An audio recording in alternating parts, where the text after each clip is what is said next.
Hello everyone, स्वागत है आप सभी का आपके अपने यूट्यूब चैनल में। आज की इस वीडियो में हम प्रश्नावली 3.2 के सभी प्रश्नों को हल करने वाले हैं। कक्षा 6 के गणित की बात चल रही थी, तो इसमें कि सारे प्रश्नों को पढ़ने से पहले हम कुछ इंट्रोडक्शन के बारे में थोड़ा सा जान लेते हैं। प्रश्नावली 3.2 में किस किस तरीके के कौन कौन सी चीज़ें आपको ज़्यादा इंपॉर्टेंट देनी है, किस किस चीज़ों को पढ़ना है, थोड़ा सा टाइम लेंगे आपका और कुछ इंपॉर्टेंट चीज़ें आपको बता देते हैं। ठीक है, तो फटाफट समझने का प्रयास कीजिएगा। ये सब चीज़ें हमने बता दिया है पिछली वीडियो में। अगर आप अभी सॉल्व करना चाहते हैं तो डायरेक्ट मतलब ये सब चीज़ें आपको पता होनी चाहिए, तभी आप इसके क्वेश्चन सॉल्व कर पाएंगे। सबसे पहले बात आती है सम संख्या के बारे में। तो सम संख्या क्या होती है? ऐसी संख्या जो 2 से विभाजित हो जाए, यानी कि ऐसी संख्या जो 2 से कट जाए। 2 से कटने का मतलब ये है कि कोई ऐसी संख्या, जैसे कि मान लीजिए 4 है, तो 4 में अगर हम 2 से भाग दें, 2 से कटने का मतलब है, 2 से विभाजित होने का मतलब है कि 2 से अगर हम 4 में भाग दें तो 2 दूना का 4 और जो शेषफल हो हमें 0 प्राप्त हो जाए। ठीक है, नीचे जो शेषफल हो वो हमें 0 प्राप्त हो जाए। तो जिस संख्याओं में हमें शेषफल 0 प्राप्त हो जाएगा वो संख्या सम संख्या कहलाएगी। तो 4 है, क्या 2 सम संख्या है? 2 को अगर हम कहें कि सम संख्या है तो 2 भी सम संख्या है, क्योंकि 2 में भी अगर 2 से हम भाग देंगे तो एक बार में 2 चला जाएगा और 0 प्राप्त हो जाएगा। ठीक है, तो ऐसे ही 2 भी 4 2 भी क्या है? सम संख्या है। 4 भी सम संख्या है। ऐसे करके 6 भी सम संख्या है, 8 सम संख्या है, 10 सम संख्या है। ठीक है, तो 2 से जिन जिन संख्याओं में भाग चला जाएगा और शेषफल 0 प्राप्त हो जाएगा वो संख्याएं जो होंगी सम संख्याएं कहलाएंगी। ठीक है, इतनी सी बात समझ में आई। अब बात करते हैं विषम संख्या के बारे में। तो विषम संख्या ठीक उसके उल्टा होता है, जो 2 से विभाजित नहीं होता है उसे विषम संख्या कहते हैं।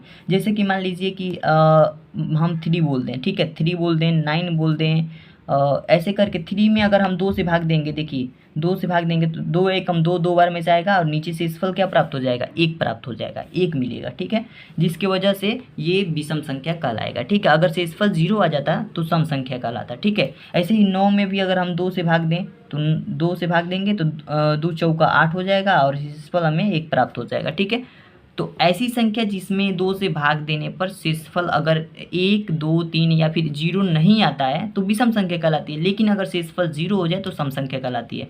तो 3 क्या है? एक विषम संख्या है। 9 क्या है? एक विषम संख्या है। ठीक है, ऐसे ही 11 क्या है? विषम संख्या। 7 क्या है? विषम संख्या। 5 क्या है? विषम संख्या। तो ये ऐसी जितनी भी संख्याएं आएंगी जो 2 से नहीं कटेंगी, नहीं विभाजित होंगी, विषम संख्या कहलाएंगी। ठीक है, तो आशा करता हूँ ये भी समझ में आ गया होगा। बात करते हैं भाज्य संख्या के बारे में। भाज्य और अभाज्य समझ लीजिए। भाज्य संख्या वही संख्या होती है जो एक और खुद के अलावा दूसरी भी संख्याओं से कट जाती है। ठीक है, जैसे कि मान लीजिए अगर 4 है, 4 है तो 4 को हम 1 से काट सकते हैं और 4 से काट सकते हैं। ये तो हर संख्याओं को हम इस तरीके से काट सकते हैं, यानी कि हर संख्याओं को हम 2 तरीकों से काट सकते हैं। या तो 1 से काट सकते हैं उस संख्या को, और नहीं तो उसी संख्या से उसको विभाजित किया जा सकता है। लेकिन ऐसी संख्या जो एक और खुद के अलावा किसी अन्य संख्या से भी विभाजित हो रही हो उसे हम कहते हैं भाज्य संख्या। तो ये 1 और 4 के अलावा भी 2 से विभाजित होगा, 2 दूना का 4 आ जाएगा, इसलिए यह क्या होगा? भाज्य संख्या होगा। जैसे कि देखिए अगर हम बात करें 5 के बारे में, तो 5 1 से विभाजित होगा और 5 से विभाजित होगा, और इसके अलावा कोई भी नंबर ऐसा नहीं है जो 5 को काट सके या 5 को विभाजित कर सके।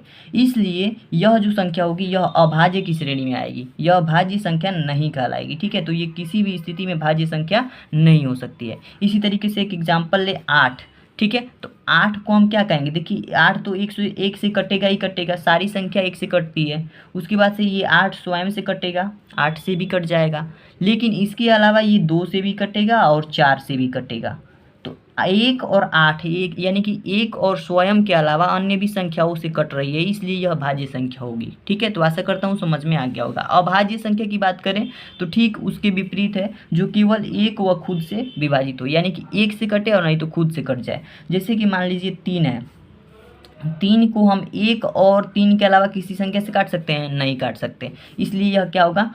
क्या होगा? अभाज्य संख्या होगा। 2 है, 2 की बात करें तो 2 को हम केवल 1 और 2 के अलावा किसी संख्या से काट सकते हैं? नहीं काट सकते हैं, कोई अन्य संख्या से नहीं काट सकते। या तो हम 1 से काटेंगे, नहीं तो वह संख्या खुद से कटेगी, इसीलिए हम कहते हैं इसे अभाज्य संख्या। ठीक है, बात करते हैं हम 5 के बारे में। तो 5 भी अभी हमने बताया कि 1 से कटेगा, नहीं तो 5 से कटेगा, अन्य कोई संख्या इसे नहीं काट सकती है। तो आशा करता हूँ आपको समझ में आ गया होगा कि कौन कौन संख्याएं भाज्य संख्याएं होती हैं, अभाज्य संख्याएं कौन होती हैं, विषम संख्याएं कौन होती हैं और सम संख्याएं कौन होती है। बात करते हैं एक्सरसाइज के क्वेश्चन के बारे में, चलिए देखते हैं। तो अब हम बात करते हैं कि पहला हमारा क्वेश्चन क्या है। पहला हमारा क्वेश्चन है, बताइए कि किन्हीं दो संख्याओं का योग सम होता है या विषम होता है यदि वे दोनों विषम संख्याएं हो। तो बताना है कि संख्याओं का जो योग होगा सम होगा कि विषम होगा अगर दोनों संख्या विषम हो। ठीक है, तो दोनों संख्या क्या है, विषम है। तो मान लीजिए कि विषम संख्या 1 होता है जो कि 2 से विभाजित नहीं होता है, और 3 भी क्या है, एक विषम संख्या है। तो दोनों विषम संख्याओं को जोड़ने पर हमें 4 प्राप्त हो रहा है जो कि एक सम संख्या है। ये क्या है, सम संख्या। 4 क्या है, एक सम संख्या, क्योंकि 4 में अगर 2 से हम भाग करेंगे तो 2 बार में कट जाएगा, यानी शेषफल 0 प्राप्त होगा, इसलिए ये सम संख्या है। ऐसे ही एक एग्जाम्पल लेते हैं, और इसी में एक तरीके का एग्जाम्पल और लेते हैं उदाहरण के लिए, जिससे कि ये क्लियर हो जाए कि विषम संख्याओं का जो योग होता है वो हमारा सम संख्या होता है। देखिए, जैसे कि मान लीजिए अगर हम 5 लेते हैं, 5 क्या है, एक विषम संख्या है। और कोई विषम संख्या बताइए, 9। तो 9 क्या है, ये भी विषम संख्या है। तो 5 और 9 को जोड़ेंगे तो 5 9 क्या हो जाएगा, 14, जो कि एक सम संख्या है। ठीक है, तो जब हम विषम संख्याओं को, दोनों विषम संख्याओं को जोड़ रहे हैं तो हमें सम संख्या प्राप्त हो रही है। इसलिए हम इसका उत्तर जो है लिखेंगे, हल दो विषम संख्याओं का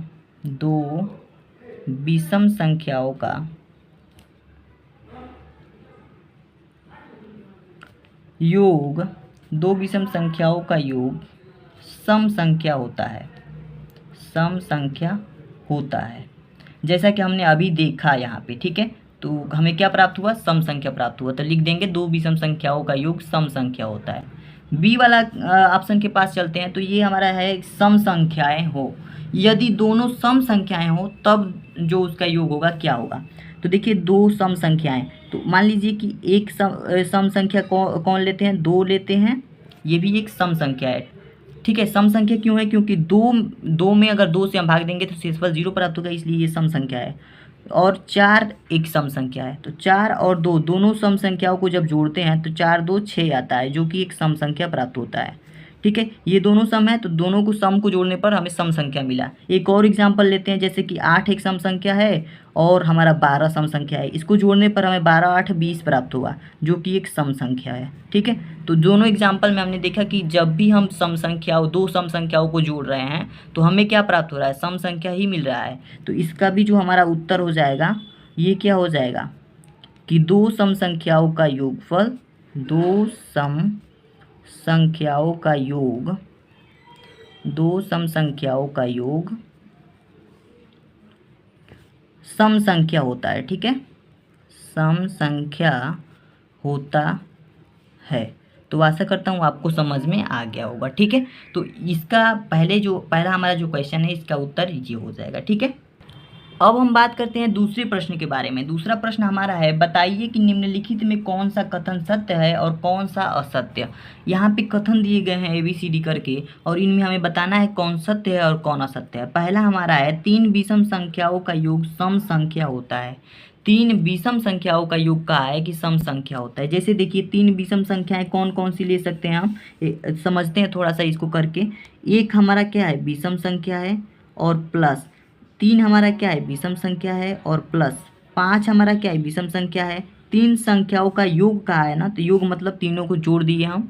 ठीक है, तीनों को जोड़ने पर हमें सम संख्या प्राप्त होता है। तो जोड़ेंगे तो 3 1 4 और 5 4 9 हो जाएगा। ठीक है, तो ये क्या है, एक विषम संख्या है। हमें क्या प्राप्त हुआ, एक विषम संख्या प्राप्त हुआ। तो कभी भी 3 विषम संख्याओं को जोड़ने पर हमें कभी भी सम संख्या नहीं प्राप्त होगा, इसलिए जो ये कथन है असत्य है।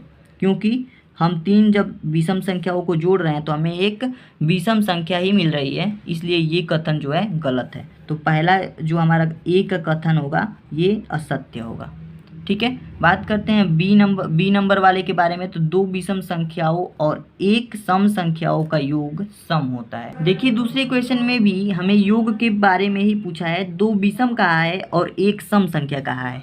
तो जैसे देख लीजिए, एक संख्या हम 2 विषम लेना है, तो 1 + 3 दोनों विषम संख्या हो गया। एक सम संख्या ले लेते हैं 4। अब इसको जोड़ते हैं तो क्या प्राप्त होता है, 4 3 7 1 8, एक सम संख्या प्राप्त होता है। तो इसमें कहा है कि इनका योग सम संख्या होता है। इसलिए यहाँ पे देखिए ये जो है हमें सम प्राप्त हुआ है, इसलिए हम ये कह सकते हैं कि दो विषम संख्या हो और एक सम संख्या और सबको जोड़ने पर हमें सम संख्या ही मिलेगा। तो ये जो हमारा कथन है ये सत्य है। ठीक है, ये जो कथन है सत्य है। तीसरे के बारे में बात करते हैं, यानी कि ऑप्शन हम कथन सी के बारे में बात करते हैं। तीन विषम संख्याओं का गुणनफल विषम होता है।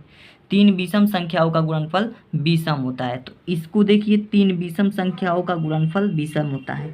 जैसे कि तीन विषम संख्या कौन हो सकती है? एक हो सकता है गुणनफल कह रहा है, तीन हो सकता है, गुणित सात हो सकता है। तो तीन विषम संख्याएं हमने लिया है यहाँ पे, इनका गुणनफल करने पर क्या प्राप्त होगा? 7 त्रिका 21, 21 का नाम 21, तो 21 मिल रहा है, यानी कि यह एक क्या है? विषम संख्या है। इसलिए जो ये कथन है हमारा सत्य है। ये कथन क्या है? सत्य है, क्योंकि इसका गुणा करने पर हमें विषम संख्या ही मिल रहा है। एक किस क्या है? एक विषम संख्या है। ठीक है, तो ये भी हमारा सत्य हो जाएगा। डी नंबर कथन के बारे में बात करते हैं। यदि किसी सम संख्या को 2 से भाग दिया जाए तो भागफल सदैव विषम संख्या होता है। देखिए ये जो कथन है सत्य है कि असत्य है, कैसे देखेंगे? यदि किसी संख्या में 2 से भाग दिया जाए तो भागफल क्या होता है? यदि किसी सम संख्या में कहा है, सम संख्या में 2 से भाग दिया जाए तो भागफल सदैव विषम संख्या होता है। मान लीजिए कोई सम संख्या 4 है, इसमें 2 से भाग देंगे तो 2 दूना का 4 कट जाएगा, यानी कि भागफल हमारा क्या प्राप्त हुआ? सम प्राप्त हुआ। लेकिन इसमें कहा है विषम, विषम प्राप्त होता है। तो ये हमारा ऑप्शन जो है, ये जो कथन है असत्य है। ठीक है, क्योंकि कभी भी सम संख्याओं में 2 से हम भाग देंगे तो हमें सम संख्या ही मिलेगी। ठीक है, लेकिन इसमें विषम का है, इसलिए ये जो कथन है हमारा डी नंबर कथन, ये हमारा असत्य होगा। ई कथन के बारे में बात करते हैं। सभी अभाज्य संख्याएं विषम होती हैं। कह रहा है सभी अभाज्य संख्याएं विषम होती है। देखिए अभाज्य संख्याओं में हम क्या क्या लिख सकते हैं? अभाज्य संख्याएं कौन कौन सी होती हैं? अभाज्य संख्याएं वे संख्याएं होती हैं जो या तो खुद से कटे और नहीं तो एक से कटे। दो ऐसी संख्या है जो कि खुद से कटेगी नहीं तो एक से कटेगी। उसके बाद से 3 कटेगा एक से नहीं तो खुद से। उसके बाद 5 कटेगा एक से नहीं तो खुद से। तो ये जो संख्याएं हैं अभाज्य संख्याएं हैं। 2 तो एक सम संख्या है और अभाज्य संख्या भी है, तो इसलिए सभी अभाज्य संख्याएं विषम संख्या नहीं होगी। अगर ऐसा है तो एक जो होता है ना हमारा, न तो अभाज्य होता है न ही भाज्य होता है, इसलिए ये जो कथन होगा हमारा ये असत्य होगा। सॉरी, ये कथन जो है असत्य हो जाएगा। ठीक है, बात करते हैं एफ नंबर जो हमारा कथन है। एफ नंबर कथन है अभाज्य संख्याओं के कोई गुणनखंड नहीं होते हैं।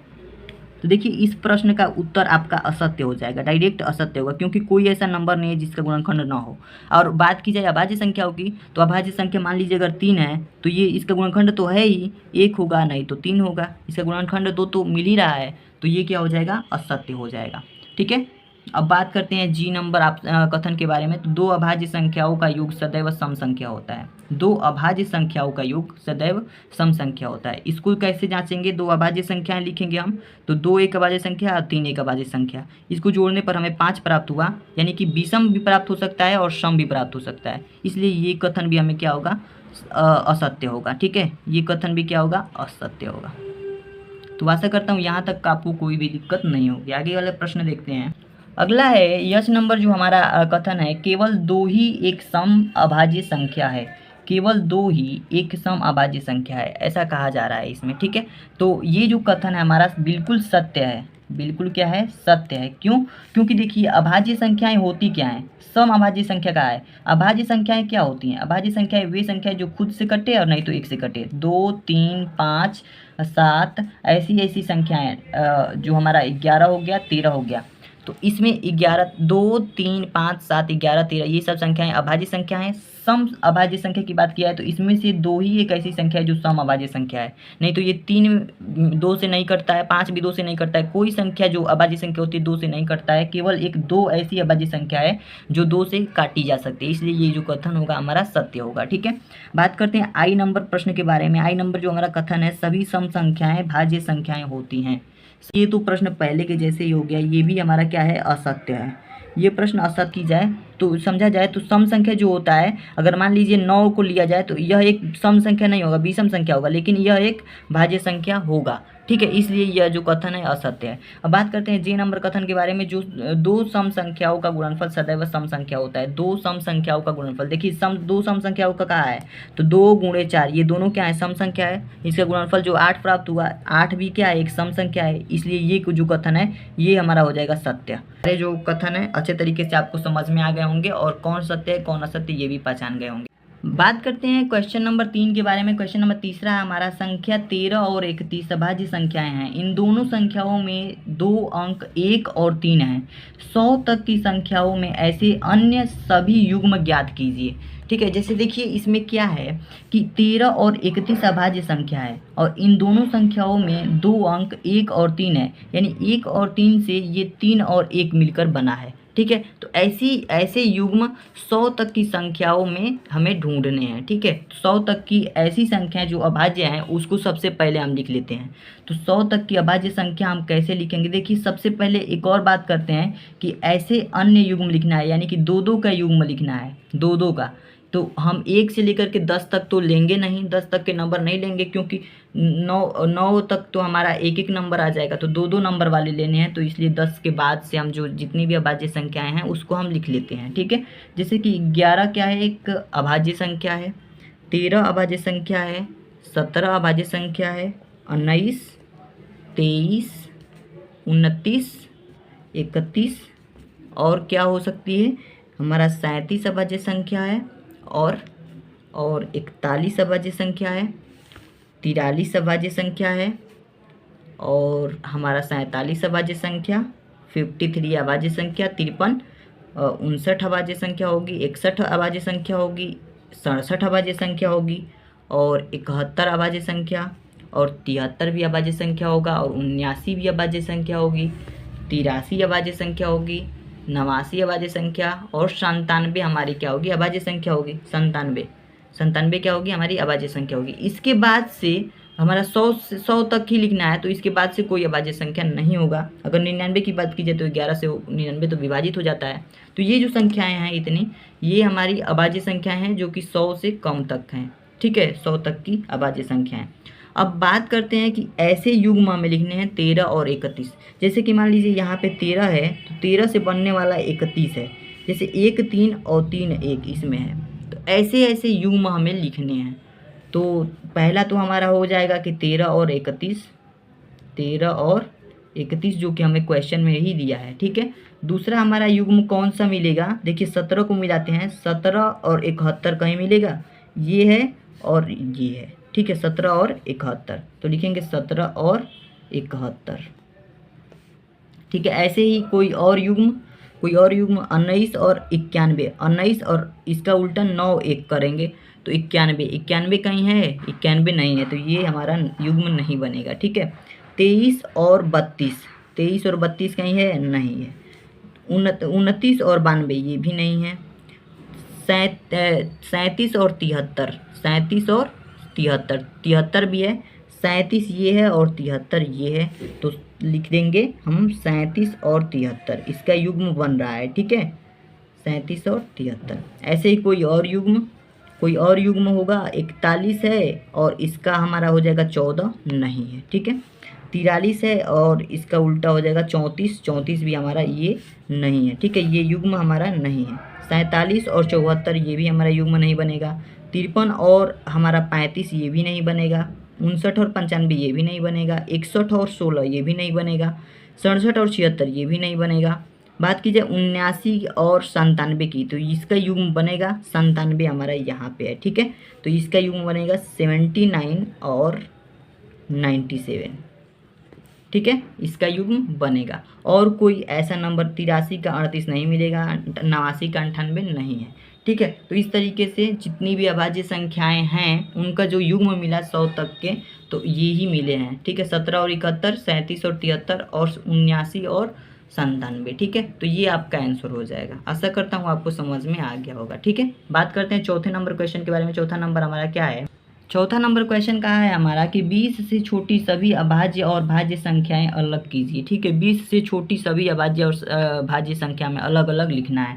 तो 20 तक की सबसे पहले तो हम संख्याएं लिख लेते हैं। 1 2 3 4 5 6 7 8 9 10 11 12 13 14 15 16 17 18 19 और 20 तक की हमने संख्याएं यहाँ पे लिख ली है। और इसमें हमें बताना है कि कौन कौन संख्याएं भाज्य होंगी और कौन कौन सी संख्याएं अभाज्य संख्याएं होंगी। ठीक है, यहाँ पे अलग अलग हमें चार्ट करके लिखना है। तो अगर हम बात करें भाज्य संख्या क्या होती है, तो भाज्य संख्याएं वे संख्याएं होती हैं जो एक और स्वयं के अलावा अन्य संख्या से भी कट जाती हों। तो हम बात करते हैं एक क्या है, हमारा भाज्य है कि अभाज्य है। तो एक जो होगा हमारा न तो भाज्य है और न ही अभाज्य है। तो एक को तो हम ऐसे ही भूल जाएंगे। ठीक है, न तो ये भाज्य है और न ही अभाज्य है। दो की बात की जाए तो दो क्या है हमारा, दो या तो एक से कटेगा, नहीं तो दो से ही कटेगा और किसी अन्य संख्या से नहीं कटेगा। तो इसलिए दो क्या होगा, अभाज्य संख्या होगा। तीन भी केवल एक से कटेगा, नहीं तो तीन से कटेगा। तो ये भी क्या हो जाएगा, अभाज्य संख्या हो जाएगा। चार एक से कटेगा और चार से भी कटेगा और इसके अलावा दो से भी कट जाएगा, इसलिए ये चार क्या होगा, हमारा भाज्य संख्या में आएगा। ठीक है, ऐसे ही पाँच की बात की जाए तो पाँच किसी भी संख्या से नहीं कटेगा, केवल खुद से कटेगा, नहीं तो एक से कटेगा। तो पाँच क्या हो जाएगा, अभाज्य की श्रेणी में आ जाएगा। छः की बात की जाए तो यह भाज्य की श्रेणी में आ जाएगा क्योंकि ये तीन से भी कट जाएगा। सात क्या होगा, ये अभाज्य होगा क्योंकि ये एक और सात के अलावा किसी से नहीं कटेगा। आठ क्या होगा, आठ हमारा कट सकता है, दो से भी कट जाएगा, चार से भी कट जाएगा, ये आठ भाज्य संख्या हो जाएगी। नौ हमारा तीन से कट जाएगा, एक से कट जाएगा, नौ से कट जाएगा, यानी कि ये जो नौ होगा हमारी भाज्य की श्रेणी में आएगी। दस हमारा भाज्य ही होगा। ग्यारह क्या होगा हमारा, ग्यारह केवल एक से कटेगा, नहीं तो ग्यारह से, तो ये अभाज्य हो जाएगा। बारह एक से कटेगा, छः से कटेगा, दो से कटेगा, तीन से कटेगा, चार से कटेगा, इसलिए ये क्या हो जाएगा, भाज्य हो जाएगा। तेरह की बात करें तो तेरह केवल एक से कटेगी और तेरह से कटेगी, तो ये अभाज्य हो जाएगी। और चौदह हमारा भाज्य हो जाएगा। पंद्रह की बात करें तो तीन से 15 कट जाएगा। ठीक है, 5 से 15 कट जाएगा, इसलिए ये भाज्य में आएगा। 16 की बात करें तो ये भी हमारा भाज्य संख्या में आएगा, 2 से कटेगा, 4 से कटेगा, 8 से कटेगा। ठीक है, 17 की बात करें तो 17 हमारा क्या होगा, केवल एक से कटेगा, नहीं तो 17 से कटेगा, तो ये हमारा अभाज्य की श्रेणी में आएगा। 18 भाज्य होगा जाएगा क्योंकि 2 से कटेगा, 3 से कटेगा, 6 से कटेगा, 9 से कटेगा। 19 क्या होगा हमारा, ये अभाज्य की श्रेणी में आएगा, नहीं क्योंकि ये एक से कटेगी, नहीं तो 19 से कटेगी। 20 हमारा भाज्य की श्रेणी में आएगा, 20 क्या होगा, भाज्य की श्रेणी में आएगा। तो ये हो गए हमारे भाज्य संख्याओं में 1 से 20 तक के ऐसे नंबर हैं जो कि भाज्य संख्याओं में ये हैं और अभाज्य संख्याओं में ये हैं। तो अलग अलग हमने छाट करके लिख दिया। तो आशा करता हूँ ये भी क्वेश्चन आपको समझ में आ गया होगा, ये आपका आंसर हो जाएगा। ठीक है, बात करते हैं क्वेश्चन नंबर 5 के बारे में। क्वेश्चन नंबर 5 के हल को देखते हैं। पर क्वेश्चन नंबर 5 का हमारा जो प्रश्न है, 1 और 10 के बीच में सबसे बड़ी अभाज्य संख्या लिखिए। 1 से 10 के बीच में थे 1 2 3 4 5 6 7 8 9 और 10 तक की हमने संख्याएं लिख लिया। अगर बड़ी ज़्यादा संख्या होती तो डायरेक्ट हम अभाज्य संख्या लिखना शुरू कर दें। अब भाज्य पहले हमने 1 से 10 तक लिख लिया संख्या, इसलिए ताकि आपको और भी अच्छे तरीके से समझ में आएगा। ठीक है, बात करते हैं कि इसमें अभाज्य संख्याएं कौन कौन सी हैं 1 से 10 के बीच में। तो अभाज्य संख्याओं को छाट लेते हैं। अभाज्य संख्या एक तो ना तो अभाज्य होगी ना ही भाज्य होगी, तो इसमें अभाज्य संख्या 2 हो जाएगी, उसके बाद से हमारी 3 हो जाएगी, उसके बाद से हमारी 5 अभाज्य संख्या हो जाएगी। ठीक है, अभाज्य की बात कर रहे हैं। अभाज्य इसमें कौन कौन होगा, 2 होगा, 3 होगा, 5 होगा, 7 होगा और ये 9 नहीं, अब कोई संख्या नहीं होगी। ठीक है, इतनी संख्याएं हमारी भाज्य प्राप्त होंगी 1 से 10 के बीच में। ठीक है, अब इसमें कहा है कि सबसे बड़ी अभाज्य संख्या लिखिए, तो सबसे बड़ी अभाज्य संख्या 7 हो जाएगी। सबसे बड़ी अभाज्य संख्या कौन हो जाएगी, 7 हो जाएगी। तो यही आपका आंसर हो जाएगा। 7 सबसे बड़ी है, इसमें सबसे छोटी अभाज्य पूछा होता तो 2 लिखते। ठीक है, तो 1 से 10 के बीच में सबसे छोटी अभाज्य संख्या 2, सबसे बड़ी अभाज्य संख्या 7, तो इसका ये आंसर हो जाएगा। ठीक है, आशा करता हूँ ये क्वेश्चन आपको समझ में आ गया होगा। अब हम क्वेश्चन नंबर 6 को देखने वाले हैं। क्वेश्चन नंबर 6 हमारा है, निम्नलिखित के दो विषम अभाज्य संख्याओं के योग के रूप में व्यक्त कीजिए। दो विषम विषम अभाज्य संख्याओं के योग के रूप में हमें इसे व्यक्त करना है। यानी 44 है तो इसको हम क्या क्या जोड़ेंगे जो कि एक विषम संख्या हो, अभाज्य संख्या हो, यानी कि विषम अभाज्य संख्या हो और योग के रूप में हो, तो क्या क्या नंबर हमें जोड़ना है। तो देखेंगे कि 44 से जस्ट पहले वाला जो विषम संख्या है, अभाज्य संख्या, वो कौन है। तो 44 से पहले 43 जो है हमारा विषम अभाज्य संख्या है, ठीक है, विषम भी है और अभाज्य भी है। तो 43 जो है विषम अभाज्य संख्या, लेकिन 43 में एक जोड़ेंगे तो 44 हो जाएगा। लेकिन क्या एक अभाज्य संख्या है? नहीं है। एक विषम संख्या तो है लेकिन अभाज्य संख्या नहीं है, तो 43 नहीं लेंगे। 43 से फिर उसके पहले वाला देखेंगे, तो 43 से पहले 41 आ जाएगा, ठीक है। तो 41 विषम अभाज्य हो जाएगा और इसमें प्लस में हम कितना जोड़ेंगे कि 44 हो जाएगा।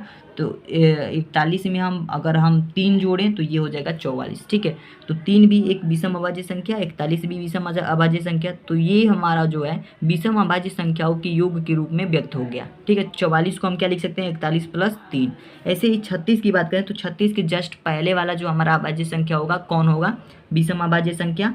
तो 36 के पहले वाला होगा हमारा 31, क्योंकि हम 35 + 1 तो कर नहीं सकते, क्योंकि 1 ना तो अभाज्य संख्या होगा ना ही भाज्य संख्या होगा, ठीक है। 31 और प्लस में इसमें 5 जोड़ देंगे तो हमारा 36 हो जाएगा। तो 5 भी हमारा विषम अभाज्य है, 31 भी हमारा विषम अभाज्य है, तो इसके रूप में हमने लिख दिया। 24 की बात करें तो 24 के जस्ट पहले क्या आएगा हमारा, तो इसको हम 19 लिख सकते हैं, ठीक। 19 इसके जस्ट पहले वाला 19 आएगा और प्लस में इसके 5 जोड़ेंगे 24 हो जाएगा, ठीक है। तो ये भी हमारा क्या है, एक विषम अभाज्य है और ये भी हमारा विषम अभाज्य है और इसके रूप में हमने लिख दिया। 18 के जस्ट पहले वाली अभाज्य संख्या की बात करें तो 13 है और इसमें अगर हम 5 जोड़ देते हैं तो 13 भी एक अभाज्य संख्या होगी, विषम अभाज्य संख्या, और 5 भी एक विषम अभाज्य संख्या, यानी कि 13 और 5 क्या हो जाएगा, 18 हो जाएगा। इस तरीके से हमने इसको कर देना है, ठीक है। तो इसका आंसर ये हो जाएगा, इसका आंसर ये हो जाएगा और इसका आंसर ये और इसका आंसर ये है। 7 नंबर क्वेश्चन है, एक व्यापारी के पास 78,592 रुपये थे। उसने 40 रेडियो खरीदने का ऑर्डर दिया तथा प्रत्येक रेडियो का मूल्य 1200 रुपये था। इस खरीदारी के बाद उसके पास कितनी धनराशि शेष रह जाएगी, ठीक है। इस प्रश्न का हल कैसे करेंगे हम, चलिए आसानी तरीके से समझने का प्रयास करते हैं। देखिए सबसे पहले तो जो दिया है उसे हम लिख लेते हैं, नोट कर लेते हैं। तो इसमें दिया है कि व्यापारी के पास कितने रुपए थे, 78,592 रुपये थे। तो लिखेंगे व्यापारी के पास धनराशि, ठीक है, व्यापारी के पास धनराशि।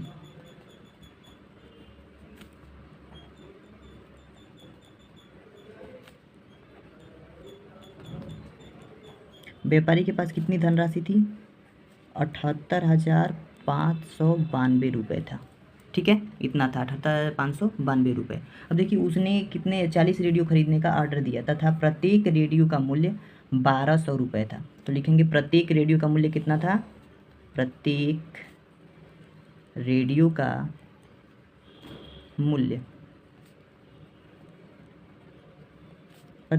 मूल्य 1200 था। कितना था, 1200 रुपये।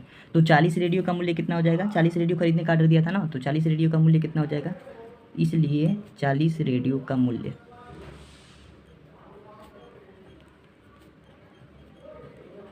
अगर देखिए एक पेन का मूल्य 1 रुपये है तो 2 पेन का मूल्य कितना होगा, 2 रुपये होगा, यानी कि 2 से हमने 1 में गुणा करा दिया। इसी तरह से अगर एक रेडियो का मूल्य 1200 रुपये है तो 40 रेडियो का मूल्य कितना होगा, 1200 में 40 से गुणा करा देंगे, तो 1200 गुणे 40।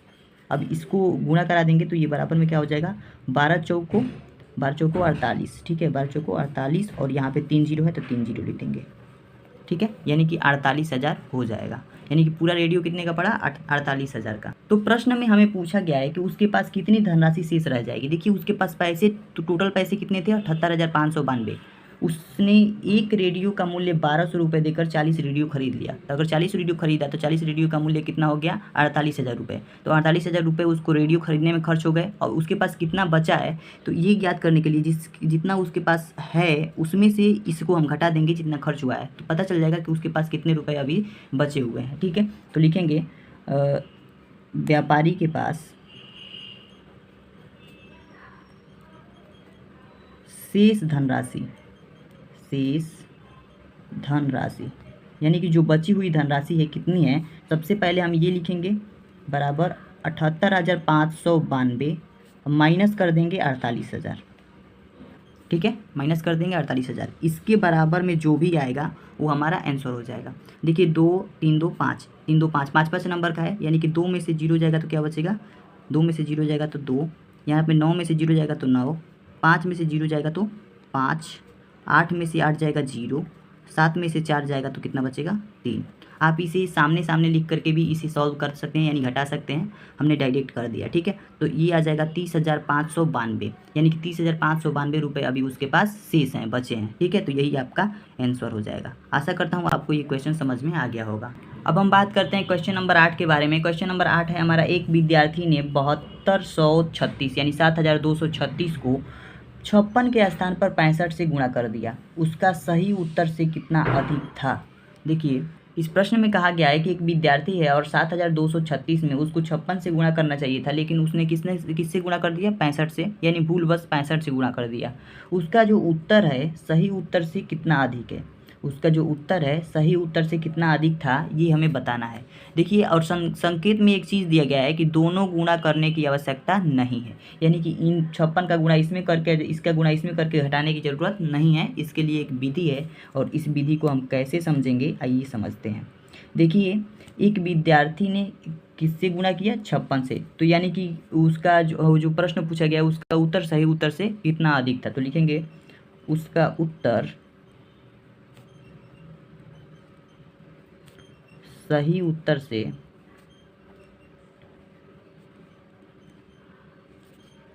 अधिक था।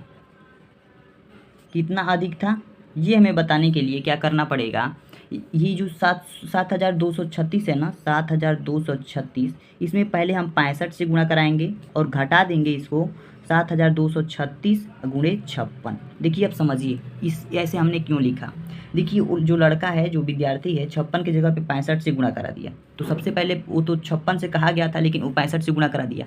तो इसमें 7236 में हमने 65 से गुणा करा दिया, यानी जो वो लड़का किया वही हमने कर दिया। अब कहा है इसमें कि उसका उत्तर सही उत्तर से कितना अधिक है। सही उत्तर को करने के लिए हमें फिर से 56 से भी इसमें गुणा कराना पड़ेगा, तभी तो पता चलेगा कि उसने जो उत्तर निकाला है कितना गलत कितना सही निकाला है। तो 56 से हमने फिर से गुणा करा दिया और इसमें अंतर बताने के लिए उन दोनों के बीच की इससे गुणा कराने पर और इससे गुणा कराने पर दोनों में अंतर क्या होता है, इसके लिए हमने माइनस लगा दिया। आशा करता हूँ समझ में आ गया होगा, ठीक है। अब देखिए इसमें इसका गुणा इससे करने की और इसका गुणा इससे करने की ज़रूरत नहीं है, क्योंकि इसमें संकेत में भी दिया है, आपके बुक में संकेत करके लिखा है दोनों गुणा करने की आवश्यकता नहीं है। तो क्या करना पड़ेगा भाई, देखिए यहाँ भी 7236 है, यहाँ भी 7236 है। तो 7236 को हम कॉमन ले सकते हैं, 7236 को हम कॉमन ले सकते हैं। कॉमन में हम कॉमन ले लेंगे और इसके बाद से हम इसको हम क्या करेंगे, 65 एज इट इज रहेगा, माइनस का यहाँ पे 56 है तो 56 लिख देंगे, ठीक है। ये हमने कॉमन ले लिया, दोनों साइड में दोनों एक ही सेम है, तो इसको हमने कॉमन ले लिया, ठीक है। इस तरीके से अब फिर से 65 अंदर रहेगा और फिर से 56 भी अंदर रहेगा, माइनस का चिन्ह है तो वैसे ही रहेगा, ठीक है।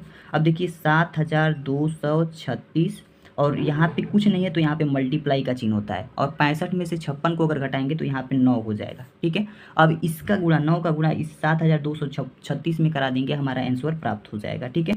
तो देखिए 9 का गुणा 6 में कराएंगे, 9 छक 54, 54 के 4। हाँ, आपको ऐसे समझ में नहीं आ रहा है तो यहाँ पे आप गुणा करा के देख सकते हैं, 7236 और गुणे में 9 से गुणा कराएंगे, 9 छक 54 के 4, 5 हासिल बचा यहाँ पे, 9 3 27 और 27 5 कितना हो जाएगा, 27 32, 32 के 2 और हासिल 3, 9 दूनी 18, 18 3 21, 21 के 1 हासिल 2, 9 सत्ते 7 नवा 63, 63 2 65। इस तरीके से ये हमारा आंसर निकल के आ जाएगा, ठीक है। तो जो हमारा आंसर निकल के आया यहाँ पे है, ये हमारा क्या निकल के आया, 4 2 1 5 6, यानी कि उल्टा लिख रहे हैं। इसको पढ़ेंगे 65,124, आंसर कितना आ गया, 65,124। तो देखिए इसमें कहा गया है कि उसका उत्तर सही उत्तर से कितना अधिक था, तो इतना अधिक था, 65,124 अधिक था, ठीक है। तो ये आपका आंसर हो जाएगा। आशा करता हूँ ये भी क्वेश्चन आपको समझ में आ गया होगा। क्वेश्चन नंबर 9 के बारे में बात करते हैं। क्वेश्चन नंबर 9 है हमारा, एक कमीज सीने के लिए 2 मीटर 15 सेंटीमीटर कपड़े की आवश्यकता है। 40 मीटर कपड़े में से कितनी कमीजें सी जा सकती हैं और कितना कपड़ा शेष बच जाएगा। देखिए 2 मीटर 15 सेंटीमीटर की कपड़े की आवश्यकता है एक कमीज को बनाने में, ठीक है। और 40 मीटर का कपड़ा अगर दे दिया जाए तो उसमें कितनी कमीजें सी जा सकती हैं और कितना कपड़ा शेष बच जाएगा, ये हमें बताना है इस प्रश्न में। ठीक है, तो सबसे पहले हम समझ लेते हैं 2 मीटर 15 सेंटीमीटर कहते किसको है। एक चीज़ आप याद रखिएगा, याद रखने वाली बात है, हल देखिए, हल करते समय याद रखने वाली बात एक बता रहे हैं कि आपको पता होगा या नहीं पता होगा तो अभी भी जान लीजिएगा। इंट्रोडक्शन वाली वीडियो में भी मैंने बताया है 1 मीटर बराबर होता है हमारा 100 सेंटीमीटर। कितना होता है? 100 सेंटीमीटर। 1 मीटर बराबर क्या होता है? 100 सेंटीमीटर। ये बात आप इस क्वेश्चन में याद रखिएगा। इस क्वेश्चन में देखिए यही अप्रोच यहाँ पे लगेगा। 2 मीटर 15 सेंटीमीटर का मतलब क्या होगा? 2 मीटर 15 सेंटीमीटर कपड़ा। इसका मतलब क्या होगा?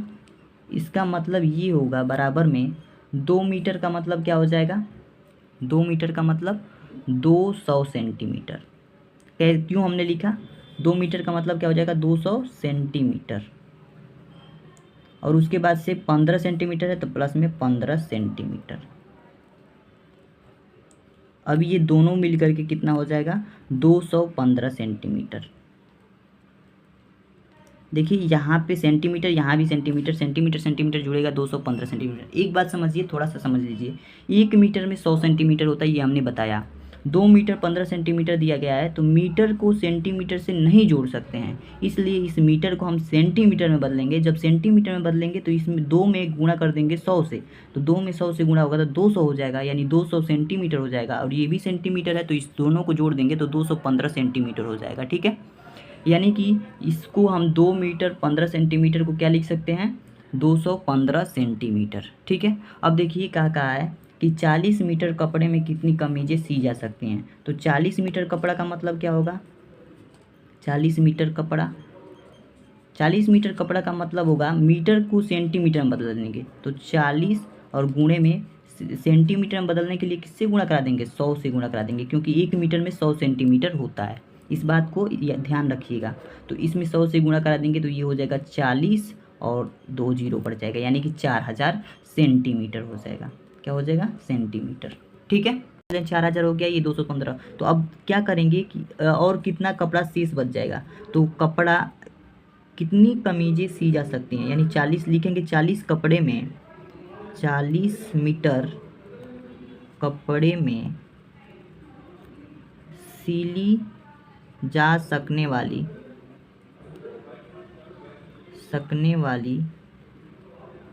कमीज,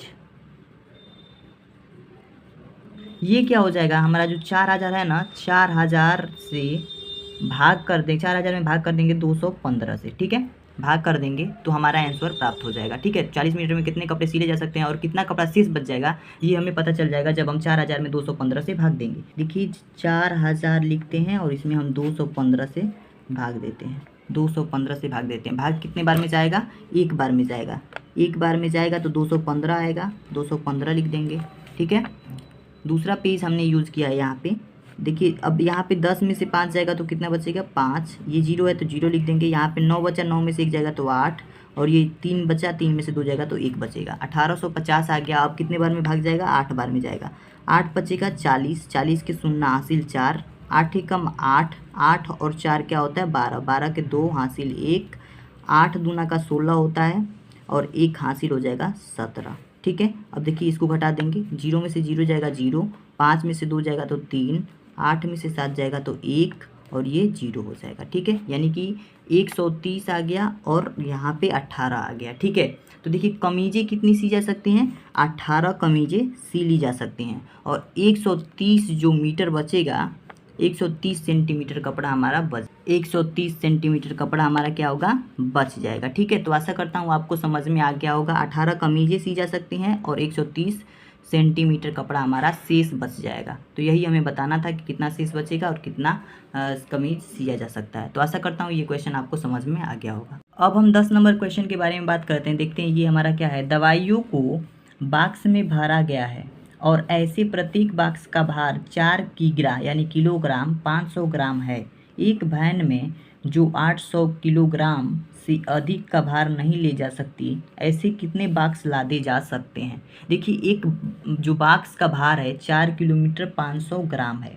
ठीक है, और जो वैन है ये 800 किलोग्राम से अधिक भार नहीं ले जा सकती है। तो जो ऐसे बॉक्स हैं 4 किलो वाले, 4.5 किलो वाले, वो कितने बॉक्स 800 ग्राम के भार तक रखे जा सकते हैं, यानी कि उस वैन में कितने बॉक्स रखे जा सकते हैं, ये हमें बताना है। चलिए हम इसको हल करते हैं, बहुत ही सिंपल तरीके से हल करेंगे। देखिए एक चीज़ आपको इसमें याद होनी चाहिए, जैसे कि मैंने पहले क्वेश्चन में भी याद करवाया एक चीज़ छोटी सी, कि एक जो ग्राम होता है, 1 किग्रा होता है ना, ग्राम कह लीजिए या किग्रा, अब अभी बताते हैं। 1 किलोग्राम जो होता है ना, कितने के बराबर होता है?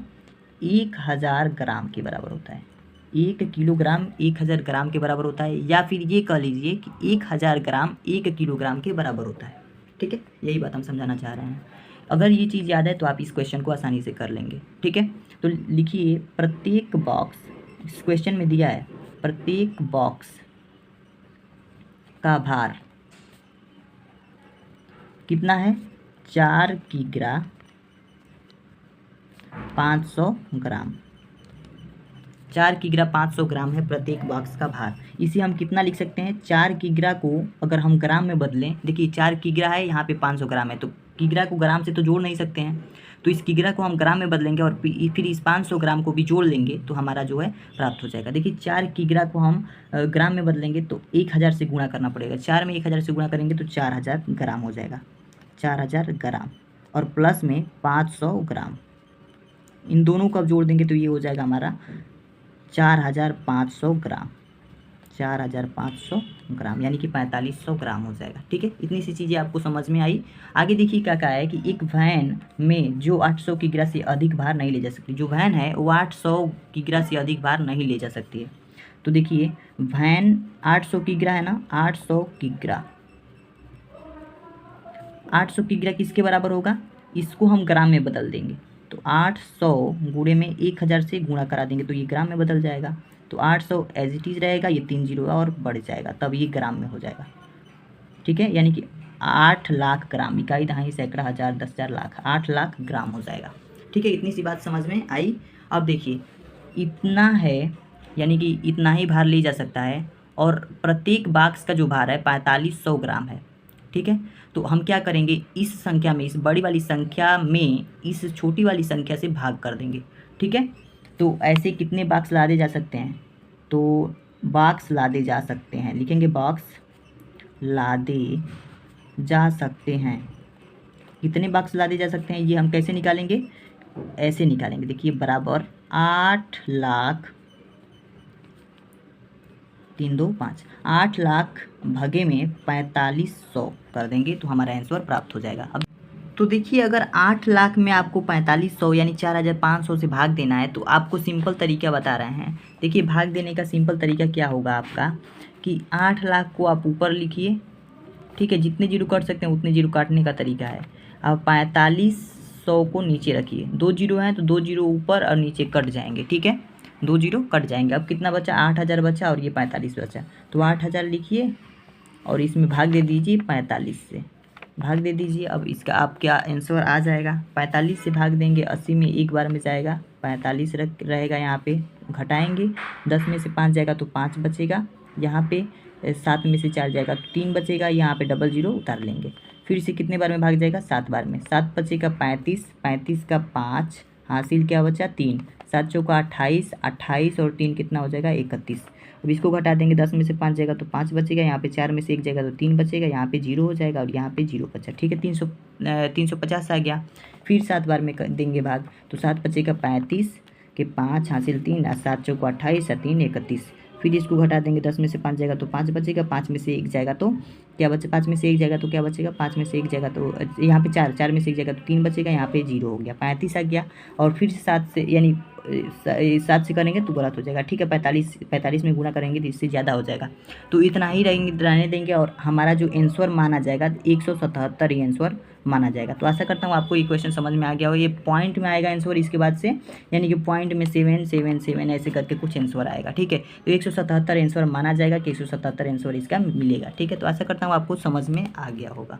बात करते हैं क्वेश्चन नंबर 11 के बारे में। क्वेश्चन नंबर 11 भी बहुत ही सिंपल सा क्वेश्चन है। एक स्कूल और एक किसी विद्यार्थी के घर के बीच की दूरी एक स्कूल और किसी विद्यार्थी के घर के बीच की दूरी 1 किलोमीटर 875 मीटर है। प्रत्येक दिन यह दूरी 2 बार तय करता है। कितनी बार तय करता है, इस बात को ध्यान रखिएगा कि 2 बार तय करता है। 6 दिन में उस विद्यार्थी को तय की गई कुल दूरी ज्ञात कीजिए। कुल दूरी, टोटल दूरी हमें बतानी है, यानी कि पूरा दूरी हमें बताना है। देखिए इसको हम हल कैसे करेंगे, इस प्रश्न को हम हल कैसे करेंगे। सबसे पहले तो जो दिया है वो हम लिख लेंगे। स्कूल और जो विद्यार्थी के घर के बीच की दूरी है वो क्या है, लिखेंगे स्कूल और विद्यार्थी के घर के बीच की दूरी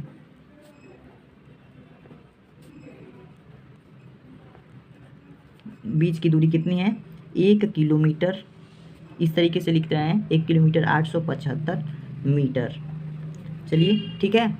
अब देखिए 1 किलोमीटर, एक चीज़ आप याद रखिएगा, याद रखने वाली बात बता रहे हैं कि 1 किलोमीटर बराबर होता है, 1 किमी बराबर होता है 1000 मीटर।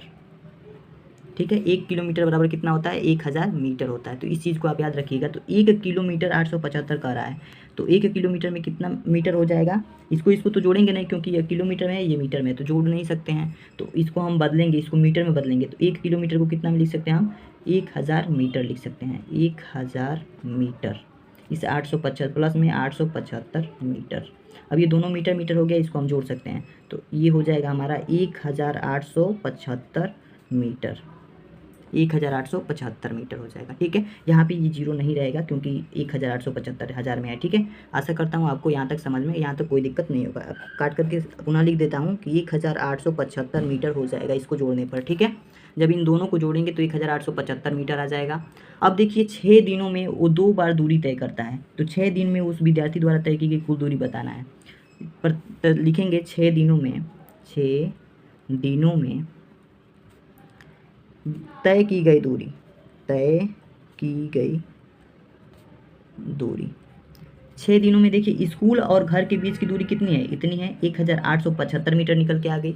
अब 6 दिनों में तय की गई कुल दूरी हमें ज्ञात करनी है। तो 6 दिनों में कुल, एक दिन में इतना दूरी तय कर रहा है 1875, और ये 2 बार तय कर रहा है। कितनी बार दूरी तय कर रहा है, 2 बार तय कर रहा है। यहाँ पे देखिए 2 बार, और 6 दिन के लिए निकलना है, तो गुणे में 6 कर देंगे। अब इस टोटल का गुणा कराएंगे, जब टोटल का गुणा कराने पर हमें क्या मिलेगा, देखिए 2 का गुणा हम इसमें कराएंगे, 2 पचे का 10 के शून्य हासिल 1, 2 सत्ते 14, 1 15 के 5 हासिल 1, 2 अट्ठे 16, 1 17 के 7 हासिल 1, 2 1 का 2 1 3। गुणे में फिर 6 से गुणा कराएंगे, 6 से गुणा कराएंगे तो क्या निकल के आएगा, 6 सुना शून्य, 6 पच्चे 30 के शून्य हासिल 3, और 6 सत्ते 7 42, 42 3 कितना हो जाएगा 45, 45 के 5 हासिल 4, और 6 18, 18 और 4 कितना हो जाएगा, 18 4 22। ठीक है, यानी कि 22,500 मीटर।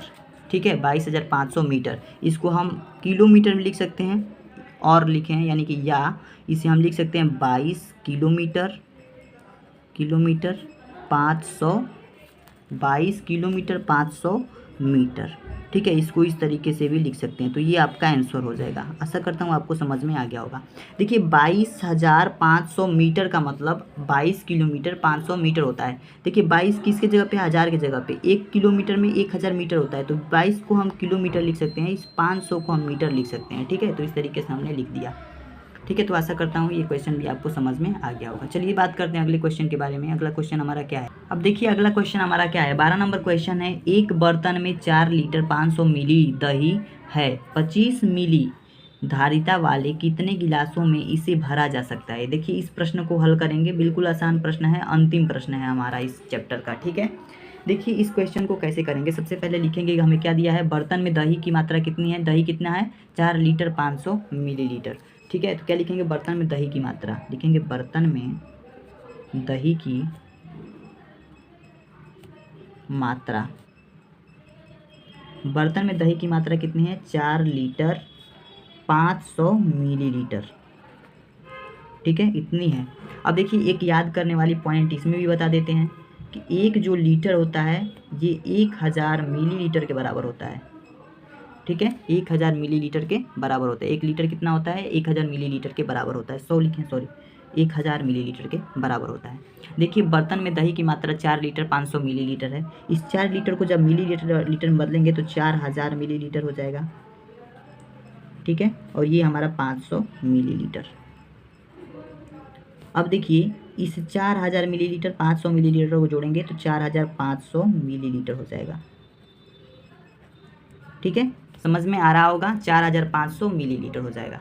अब दिया है कि 25 मिलीलीटर धारिता वाले गिलास में, गिलास की धारिता कितनी है, गिलास की धारिता बराबर कितनी है, 25 मिली। तो अब इसको तो हमें मिली में बदलना नहीं है क्योंकि ऑलरेडी ये मिली में है और ये भी मिली में है। अब इसमें कितना पानी भरा जा सकता है, सॉरी इसमें कितना भरा जा सकता है दूध दही, ठीक है। तो इस धारिता 25 मिली धारिता वाले गिलास में कितना दही भरा जा सकता है ये हमें बताना है। तो इसके लिए हम क्या करेंगे, 4500 में भाग कर देंगे 25 से, 4500 में भाग कर देंगे 25 से। कैसे करेंगे, देखिए यहाँ पे 4500 रखेंगे और यहाँ पे 25 से हम भाग कर देंगे, ठीक है। इसमें भाग करेंगे 25 से एक बार में जाएगा, 25 से कम 25, यहाँ पे 5 5 0 हो जाएगा, 4 में से 2 जाएगा तो 2 बचेगा, यहाँ डबल 0, ठीक है। अब यहाँ पे देखिए 200 आ गया, तो 8 बार में करेंगे तो 8 25 अट्ठे होता है 200, तो 200 लिख देंगे। यहाँ पे 0 है तो 0 अभी छोड़ देंगे, वैसे नीचे ये कट जाएगा सारा और ये नीचे 0 आ जाएगा ऑलरेडी, तो ये 0 जो है ऊपर की तरफ चला जाएगा, तो 180 आ जाएगा आंसर, ठीक है। तो जो 25 मिली गिलास की धारिता है इसमें कितना आ जाएगा हमारा, 180 मिली दही आ जाएगा, ठीक है। 180 मिली दही आ जाएगा, आंसर यही हो जाएगा आपका, ठीक है। तो 25 मिली धारिता वाले गिलास में कितना मिली दही आएगा, 180 मिली दही आएगा, यही आपका आंसर हो जाएगा। तो आशा करता हूँ दोस्तों आपको ये भी क्वेश्चन समझ में आ गया होगा। सारे क्वेश्चन कंप्लीट हो गए हैं। उदाहरण 4 ठो उदाहरण है इस चैप्टर के, वो भी हम वीडियो बना करके आपको अपलोड कर देंगे, आप सारे क्वेश्चन को देख सकते हैं, ठीक है। आशा करता हूँ आप चैनल को सब्सक्राइब कर लिए होंगे। चैनल पे नए हैं तो चैनल को अगर सब्सक्राइब नहीं किए हैं तो चैनल को सब्सक्राइब कर लीजिएगा, क्योंकि ये चैनल आपके लिए बहुत ही हेल्पफुल साबित होगा। सारे क्वेश्चन बहुत ही अच्छे तरीके से पढ़ाए जाएंगे इस चैनल के माध्यम से। तो आज के लिए इतना ही, मिलते हैं नेक्स्ट वीडियो में, तब तक के लिए धन्यवाद।